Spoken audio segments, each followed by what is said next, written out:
ప్రియ సోదర నిరాశలు బలపరిచే దేవుడు ఏలియా బయలు ప్రవక్తలకు చేసినదంతా అహాబు భార్య యెజెబెలు విన్నప్పుడు రేపు ఈ వేళకు నీ ప్రాణమును కూడా అలాగే చేస్తానని ఆమె ఏలియాకు వర్తమానం పంపింది. ఆ వర్తమానం విని ఏలియా ఒక్కసారిగా భయపడిపోయాడు. కర్మేలు పర్వతం మీద ధైర్యంగా నిలబడిన ప్రవక్త నిరాశతో ఎంతపటికి చాలు నా ప్రాణం తీసుకో అని ప్రార్థించాడు. అయితే కృపగల దేవుడు అతన్ని బలపరిచాడు, భోజనం పెట్టి బలపరిచాడు.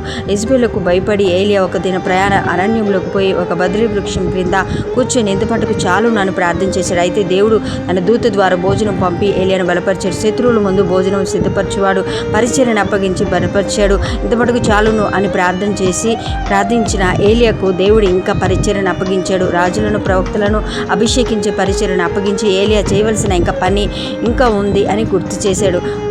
నా ప్రియ దేవుని బిడ్డ, నీ కుటుంబం నీ జీవితంలో కూడా మరియు ప్రత్యేకంగా దేవుని పరిచర్యలో ఉన్న వారికి ఎదురయ్యే అవరోధాలు బట్టి నిరాశపడుతూ ఉంటారు.